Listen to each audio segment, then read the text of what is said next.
Hello learners, welcome to Eko Learners Support for WAEC and NECO candidates. Today, I'll be taking you physics, and under that subject, we'll be taking measurement and dimension analysis. Follow me as we go.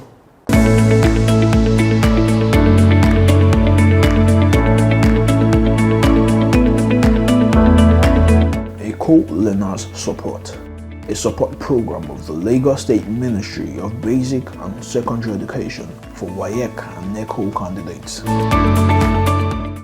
Measurement and dimension analysis. Now in this part, we'll be looking at the meaning of dimensional analysis. When you hear the word dimensional analysis, what does it mean? What comes to your mind? Also, we're looking at the subtitle, the second part. We look at the frequently used fundamental quantities. When we're talking about dimension analysis, what are those quantities that we usually make use of? So, because you're planning for your NECO and WAEC, you must know what you are expecting. So you have that at the back of your mind. The latter part, we are going to look at how to deduce, how to derive, do the dimensional analysis for those quantities. So, which means that at the end of this lesson, one, you should be able to describe the term dimensional analysis. Not only that, you should be able to highlight the quantities that are used in dimensional analysis. Lastly, you yourself, from what you have learned today, you should be able to derive or deduce the dimensional analysis for quantities in physics. Now, when we say dimension analysis, what does it mean? From the word analysis, you are simplifying, you are demystifying, you are bringing meaning, you are looking for the source. That is analysis. What does it mean? So dimension in physics is a way of expressing the derived quantities as a function of the fundamental quantities. You know that if fundamental quantities do not exist, we don't have derived quantities. So these derived quantities, when you now trace them back to the origin, we say we are looking for dimension, we are doing dimension analysis. From these quantities we have here, from these quantities, these are fundamental quantities: the length, the mass, the time, temperature, and current. So if we have combination of two or more of them, they give derived quantities. So when you now pick a derived quantity and you are trying to simplify it to see where it originates from, that is what we say, that's what we mean by saying dimension analysis. Like your length will now be represented as L, your mass will now be represented as M. Whenever you see time T in dimension analysis, you use T to represent time. Temperature, you make use of theta. Current, you make use of I. Now look at this. Let's quickly check through the dimension of some quantities. Look at this. But before I continue, let me reiterate this, that when you hear the word length, it does not only mean length alone. There are other words that the word length work with. For instance, when you hear the word length, what should come to your mind should also be distance. When you hear the word length, it also means the same thing as distance. Distance is also a separation between 2 points, same as length. When you hear the word displacement, displacement also is a synonym to the word length in this part. Not only that, when you hear height, it also means length in dimension analysis. Even when you hear radius, yes, don't be surprised. Radius is separation between 2 points. From the center of the circle to the circumference, it is also a form of dimension. It's a form of distance, that's length. Not only that, when you hear of thickness, when you hear of depth, height, all of these that are giving separation between 2 points, they are all called length. Please take note. Now, look at this part now. Area is a quantity, is a derived quantity. So if I want to trace area, Let's assume you meet a friend on the road.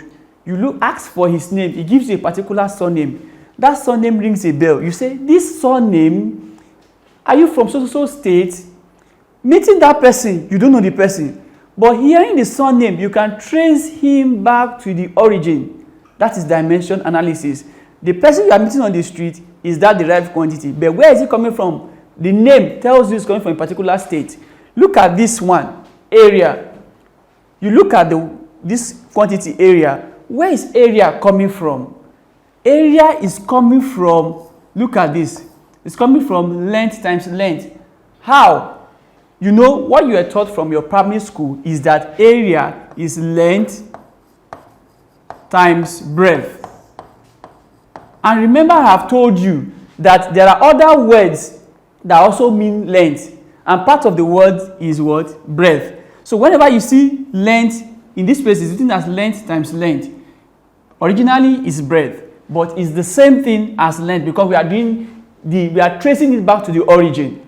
So which means that length times breadth can also mean length times length in terms of where it came from, the fundamental quantity. So using for my L now, from my length, I'm going to represent it as L, and my other length also is L. From what you have learned in indices, how many L do I have here? The power here is 1, the power here is 1.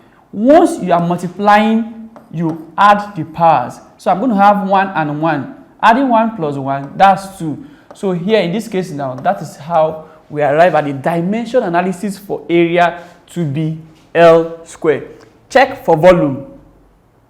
You will see that it's still going to be the same thing because in this case now, you're going to have 3 lengths. You're going to have length 1, normal. Length 2 can be breadth, while the third length can be called height. You can see different languages, different terminology, but still meaning the same thing. So we are going to have length times length times length. How many lengths are we making use of now? 3. So that's how we're having L raised to power 3. So let's go to speed. You can see me use this word, speed or velocity. Please take note. Speed is different from velocity, but speed is also the same as velocity. I will explain. In terms of words, meaning, speed is different from velocity. But in terms of unit and dimension analysis, speed is the same as velocity. So look up. Speed is distance divided by time, while velocity is displacement divided by time.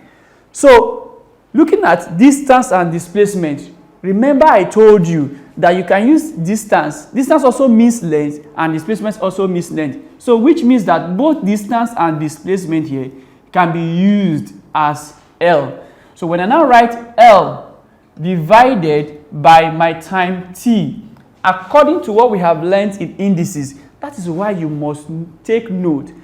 Don't joke with any subject. If you say you don't like maths and you like physics, you can see the effect of indices here. So all the subjects, they matter. So look at it now, length over time. So this means that you have L times 1 over T. So from here you having L times T raised to power minus 1. So merging the two together, that's L T raised to power minus 1. That's how we arrive at this. So with this now, we have simplified speed into its original component that bettered it. So let's look at acceleration. Acceleration is telling us that I am not existing alone. I came from a particular source. I came from the combination of velocity and time. And when you get there, velocity will say, no, hold on, pause. I am also coming from somewhere.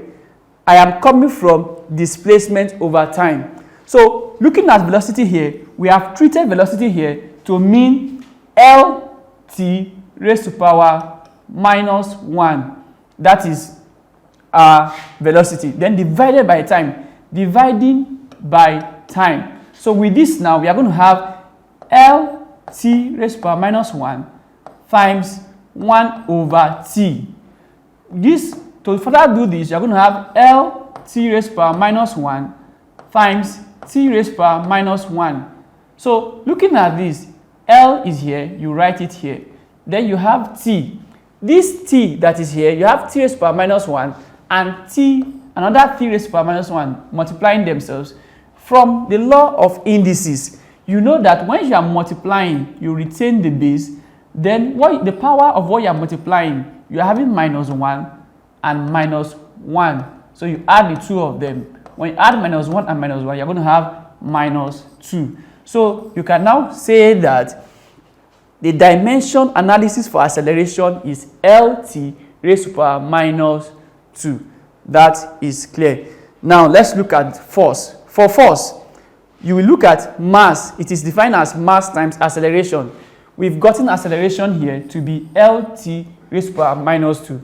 So mass is represented using m. Just merge mass and acceleration. Mass is m, acceleration is LT raised to the power minus 2. So bringing the two together, because it's multiplication, you have the dimension of force to be ml raised to power minus 2. Let's go to the next class, the next part of it. Looking at the next example, look at number 6, pressure. From pressure is defined as force divided by area. Let's look at it together. Force divided by area. So you're having force all over area.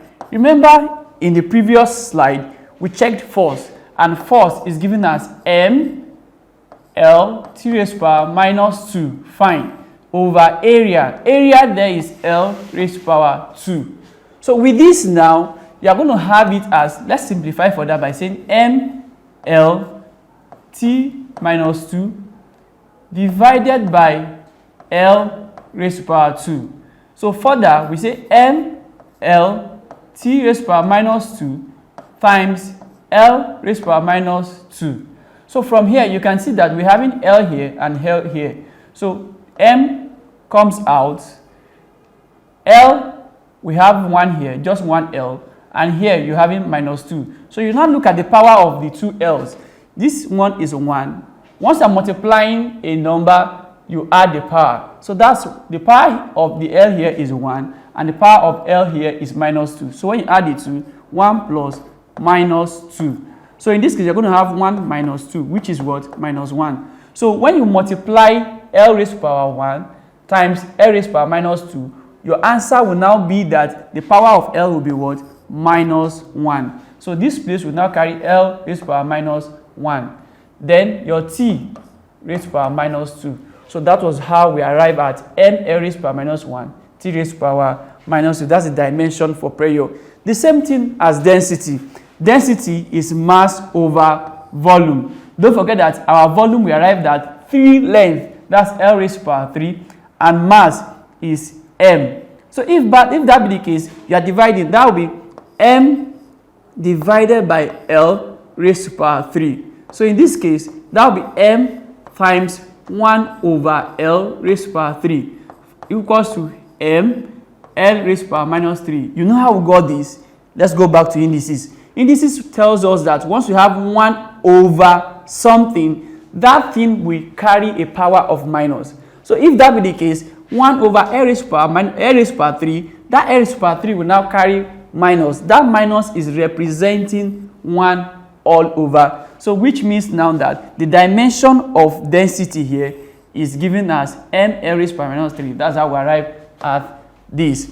Now look at momentum. Momentum is defined as mass times velocity. What is mass? It is the symbol we are going to use here is m. Velocity is L t raised to the power minus 1. Merging the two, you are going to have ml raised to the power minus 1. For work done is defined as force times distance. From what we have done before, force is here. We're having force as m. Let me write it here. We're having force as m L t raised to the power minus 2 times distance. So multiply by distance. Our distance is a form of length.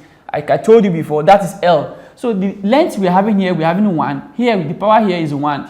So m L 1 plus 1, 2. Remember, when you're multiplying two numbers, you add the power according to indices. So 1 plus 1 will give us 2. T raised power minus 2. So with this now, you will see that the dimension for work done is the same thing as ml raised power 2 t raised power minus 2. You can see this working confirms that. Now look at this number 10, which is power. Power is defined as work done divided by time. So this is our work done. When you divide it by time, it should give you this. See how we are going to arrive at that. That will be this value divided by time. So this means ml raised power 2 t raised power minus 2 times 1 over t. And according to what our mathematical teachers have taught us in indices, 1 over any value will be equal to that value raised power minus 1, which means 1 over is changing, translating to power of minus 1. So we are going to have ml 2 t raised power minus 2 times t raised power minus 1. So we are going to have ml raised power 2. Look at the power of t here is minus 2. The power of t here is minus 1. When you have minus 2 plus minus 1, yes, this plus is because we are multiplying. According to the law of indices, when you are multiplying, you add the powers. So minus 2 plus minus 1 will give you minus 2 minus 1. This is going to give us minus 3.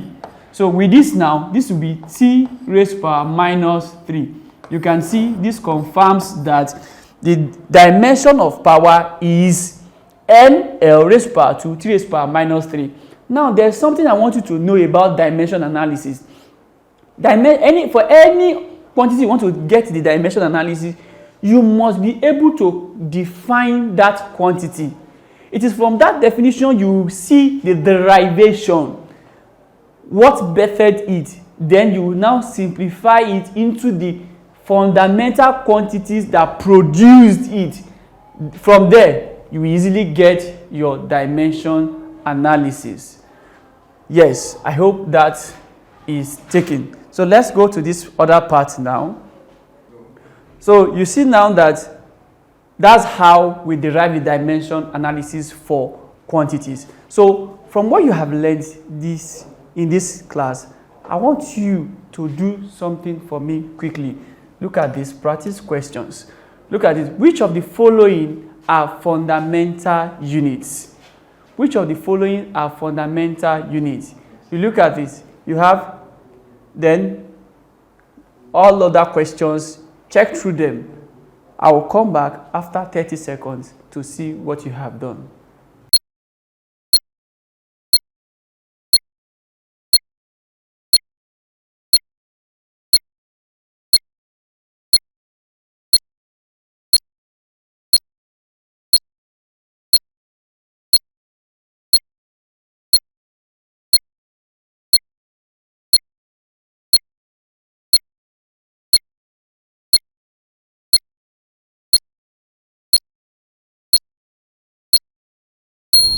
All right, thank you. So what did you get?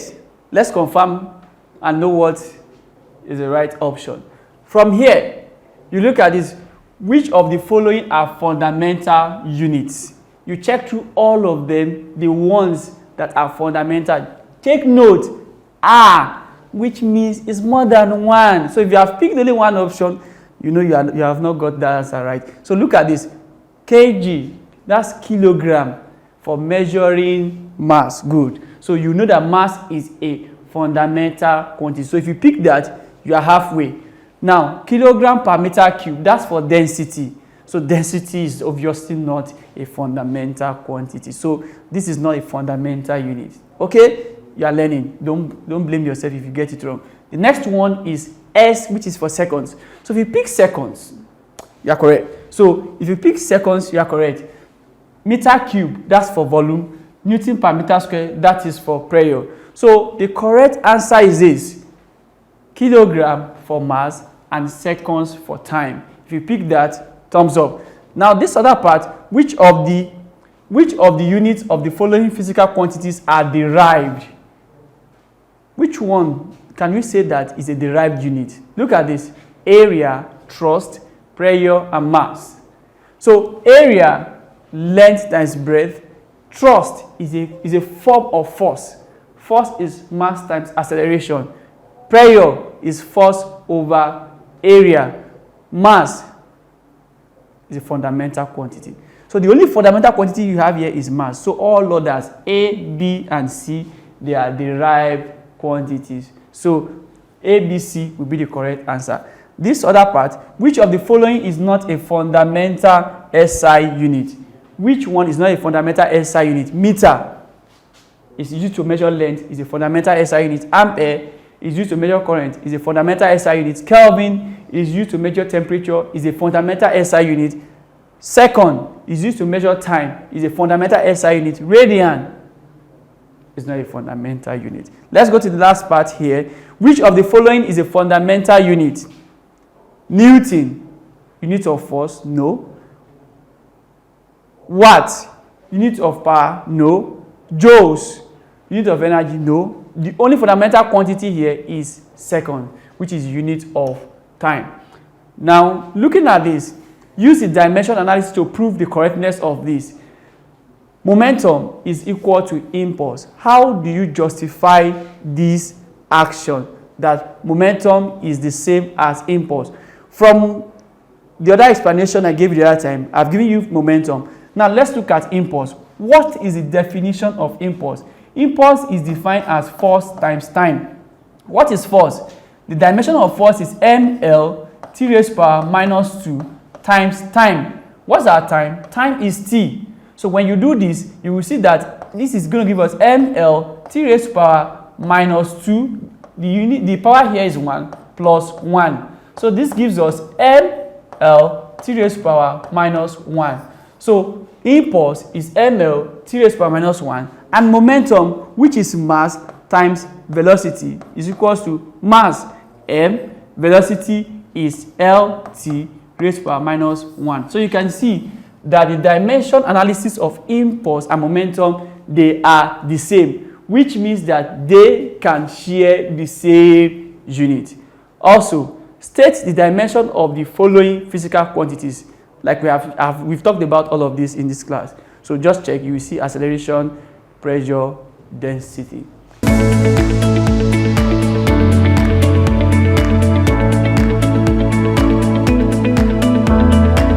Eko Learners Support, a support program of the Lagos State Ministry of Basic and Secondary Education for WAEC and NECO candidates. For further question, observation, and comments, you will see the social media handle that will be displayed. Put up everything there. We'll respond to you. Thank you for listening. Acing your WAEC and NECO examinations has been made easy by the Lagos State Ministry of Basic and Secondary Education with the Eko Learners Support for WAEC and NECO candidates television program. Join seasoned teachers as they take you through these core subjects: mathematics, English language, physics, chemistry, and biology, targeting the exact syllabus of WAEC and NECO. Watch Eko Learners Support for WAEC and NECO candidates on this station. Learners can also connect with Eko Learners Support for WAEC and NECO candidates through these social media platforms to access more educational content and give their feedback. Eko Learners Support for WAEC and NECO candidates. Pass your examinations with flying colors.